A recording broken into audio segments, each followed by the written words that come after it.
Letras, frases y párrafos que entran por los ojos y aterrizan en la mente. ¿Buscas algo que leer? Entonces, Romina Pons te recomendará el libro perfecto en Letras Vivas. 11 de la mañana con 41 minutos. Seguimos con más colaboraciones y como cada miércoles es momento de escuchar en Letras Vivas a Romina Pons. Hola Romix, buenos días. Hola Luis, ¿cómo estás? Muy bien, ¿y tú? Bien y muy contenta por el tema que vamos a platicar hoy. A ver, cuéntame. Vamos a hablar de Edgar Allan Poe. Uy.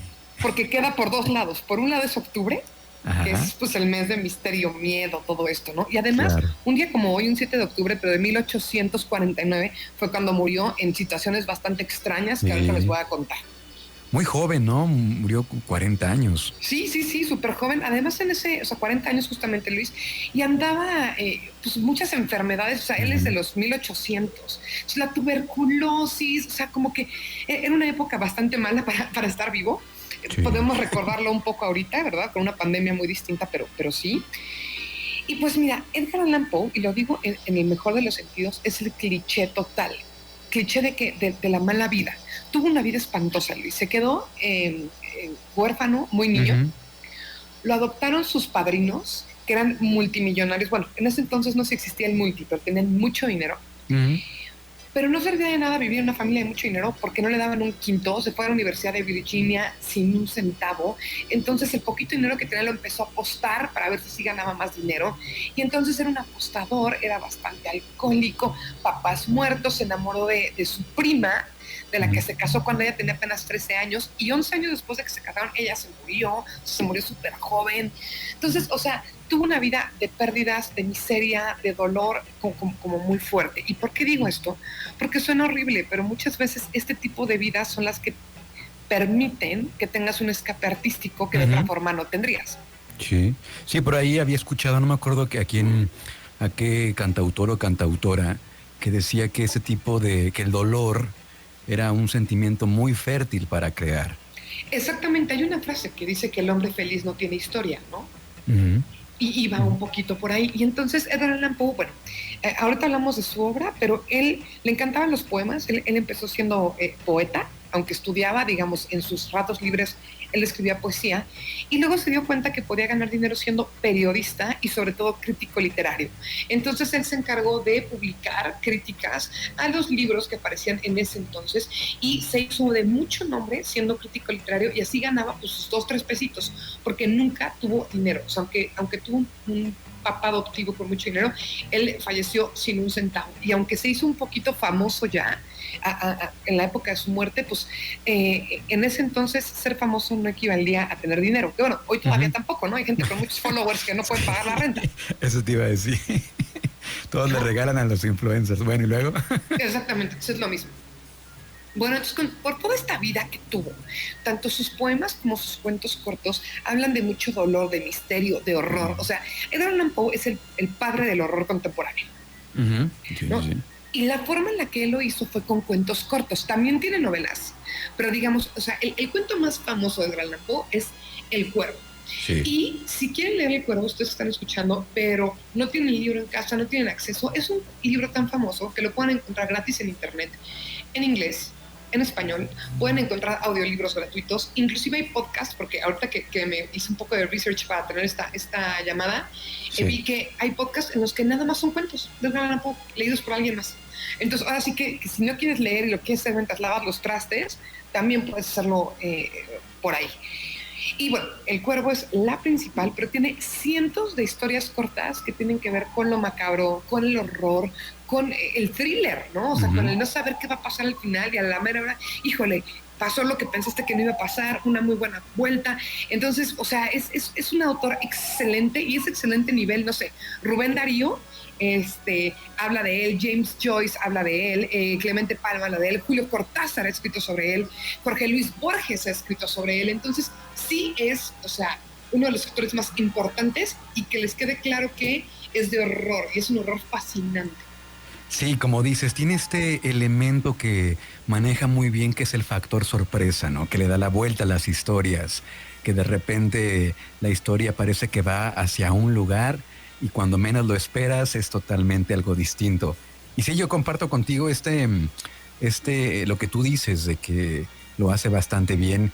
Y fíjate que para aquellos tiempos, o sea, para los 1800 que él le tocó vivir, pues las historias, o sea, lo que escribe él, pues hay hasta la fecha cosas que bien leídas y bien producidas, pues todavía trae ese saborcito de misterio, ¿no?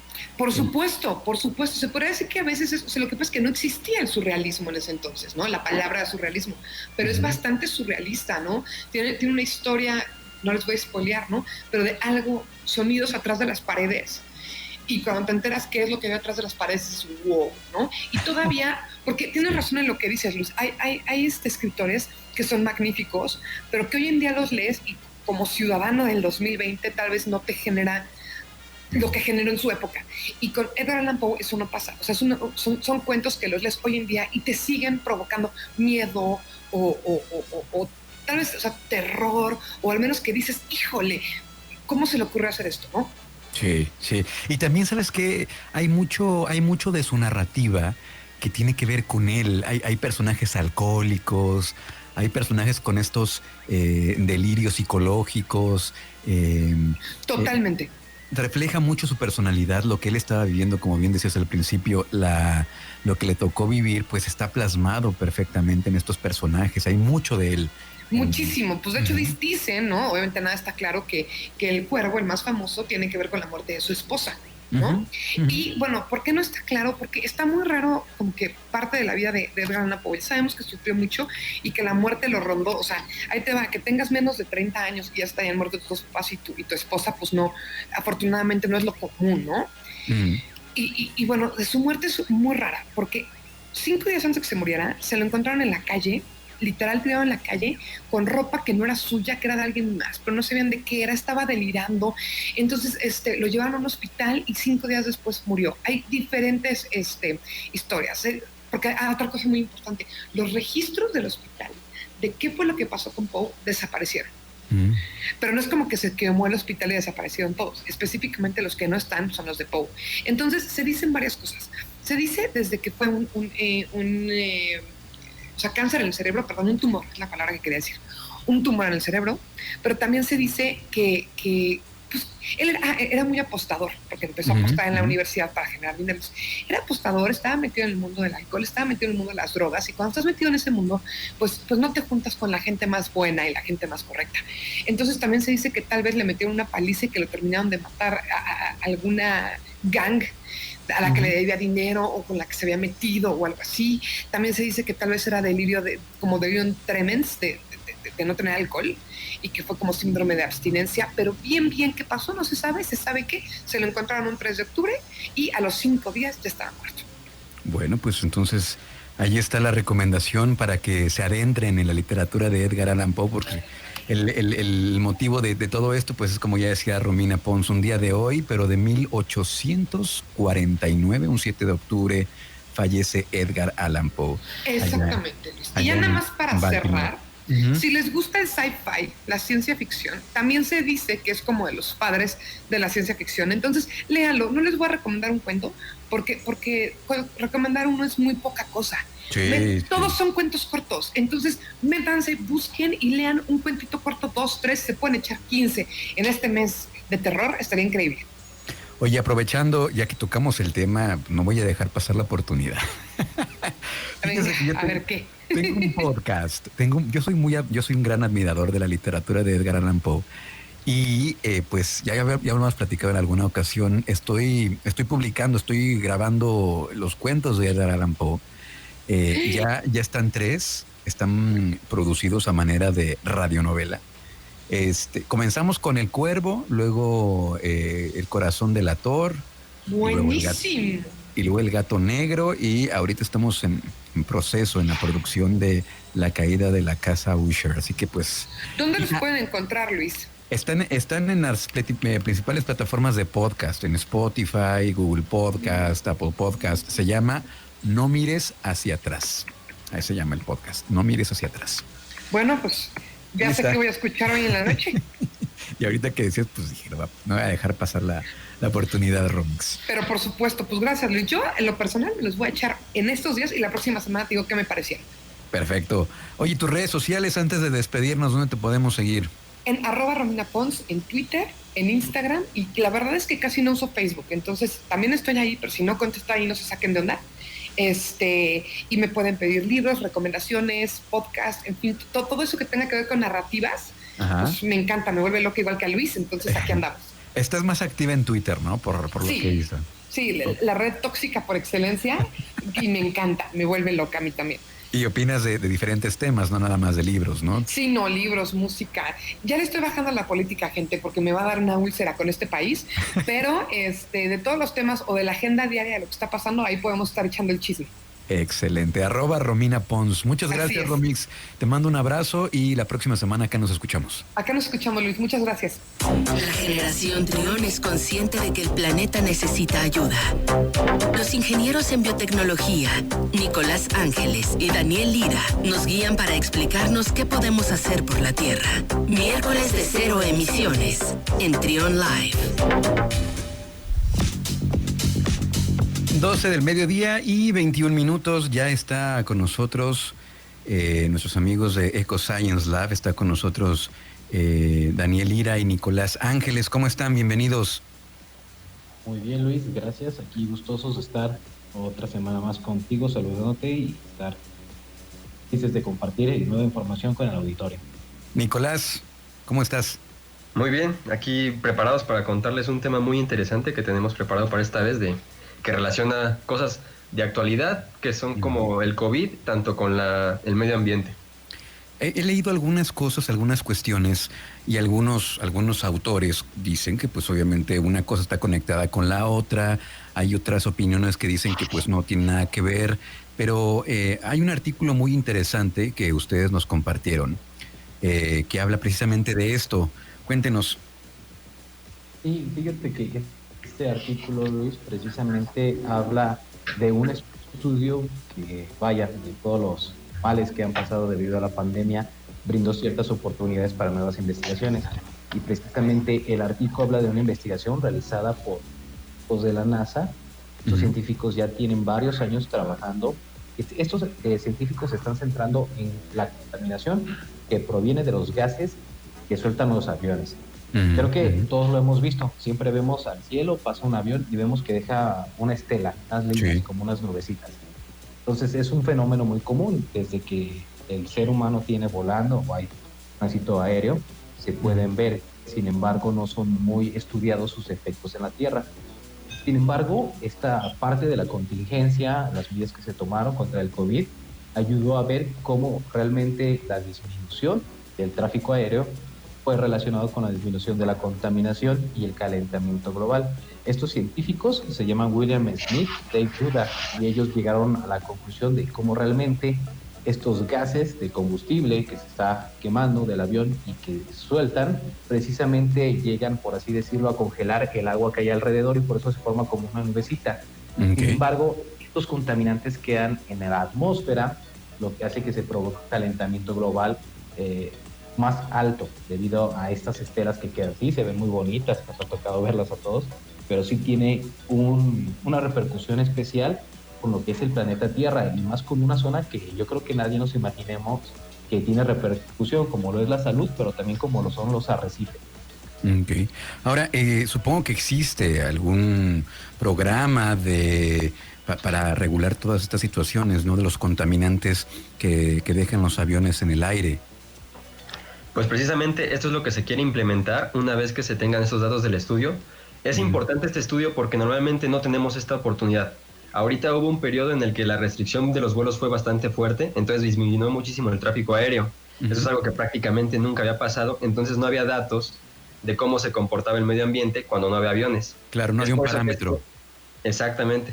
Es por eso que es tan importante esta pandemia. Ha ayudado mucho para esta parte de la investigación científica, porque nos está permitiendo comparar los datos que hay en condiciones normales, los que ya se tenían, contra los datos cuando no hay aviones. Por ejemplo, se sabe que la zona entre Estados Unidos y México es una de las más transitadas en tráfico aéreo en todo el mundo.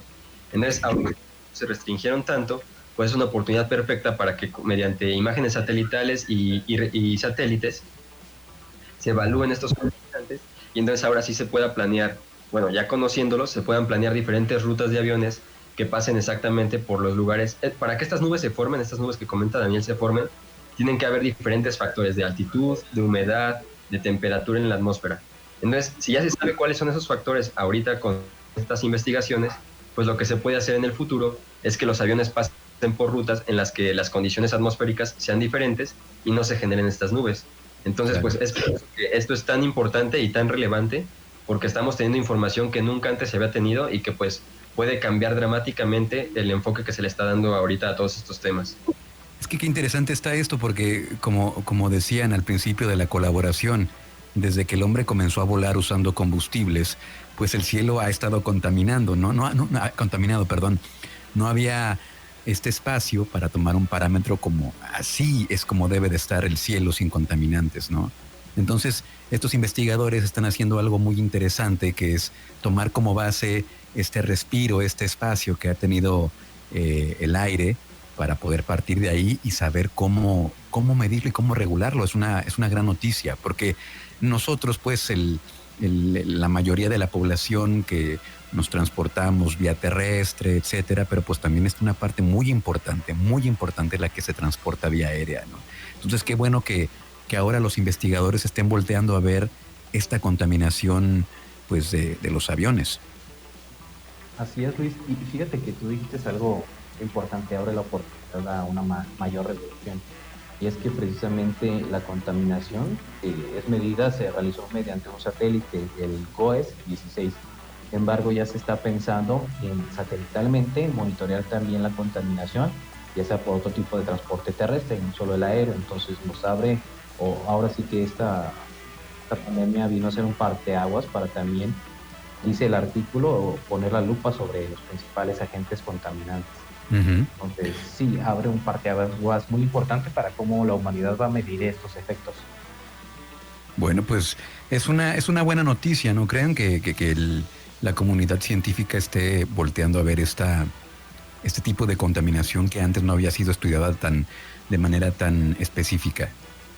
Sí, la verdad muy buena, y lo importante es que ahorita con tantos satélites que ya hay, la información colectada en este periodo de restricciones de tráfico aéreo o de restricciones al movimiento también peatonal de automóviles, pues es muchísima la información que se ha tenido. Entonces es cuestión de empezar a analizarla y con ello empezar a tener resultados. Por ejemplo, también te queremos comentar que dentro de estos mismos satélites también se está investigando, por ejemplo, la Gran Barrera Arrecifal de Belice, que de hecho se conecta con los arrecifes que tenemos aquí en México y es la segunda más grande del mundo. Entonces ahorita que el flujo de cruceros se disminuyó, que los vacacionistas también disminuyeron mucho, claro, pues también es una oportunidad perfecta para monitorear cómo debe ser la temperatura del agua cuando no hay humanos, el nivel de acidez del agua también. Entonces, todos estos parámetros ahorita ya se tienen esos datos, es cuestión de empezar a analizarlos por la parte científica y vamos a empezar a tener mayor conocimiento de cómo es que funciona, cómo deberían ser en condiciones ideales los ecosistemas y qué podemos hacer para combatir los efectos que tiene nuestra actividad en ellos.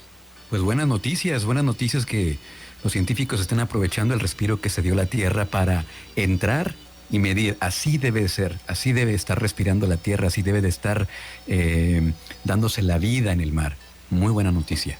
Y fíjate, Luis, yo quisiera agregar, es una buena noticia, y al principio, desde que empezamos con las colaboraciones contigo, y recalcamos la importancia que tuvo la pandemia y cómo volvimos a ver un poco de cómo era la vida antes de la presencia del ser humano, pero aún así este artículo habla mucho acerca de México y Estados Unidos, que son lugares donde hay mucha contaminación y se rastrea mucho tráfico aéreo. Pero un dato interesante es que tan solo de los 271 días transcurridos hasta el 28 de septiembre de la pandemia, tan solo en la zona metropolitana del Valle de México, solo 67 días se consideraron con calidad del aire óptima. Entonces, realmente no es tampoco un nivel muy alto, ¿no? Que digamos que está favoreciendo mucho. Es como un tercio de lo que lleva de la pandemia, de los días que hemos tenido óptimos. Entonces, sí, nos lanza de que hay que poner la lupa sobre esos contaminantes, ver cuáles son, y qué bueno que, como tú dices, la comunidad científica está aprovechando. Sabemos que no fue mucho, pero veremos a futuro que se pueden sacar buenas estrategias. Sí, pero ya es algo, ¿no? Hay que partir de algo y hay que aprovechar ese pequeño huequito donde la Tierra respiró para tomarlo de referencia y entonces ahora sí poder medir, ¿no?, todas estas condiciones. Pues muchas gracias a los ingenieros en biotecnología, Nicolás Ángeles y Daniel Lira de EcoScience Lab. ¿Dónde los podemos seguir en redes sociales? Nos pueden encontrar en Facebook, Twitter e Instagram como EcoScience Lab. Ahí estamos para resolver cualquier duda que tengan, sugerencias para próximas emisiones, lo que sea, ahí estamos al pendientes. Escucha, Trión, sé diferente.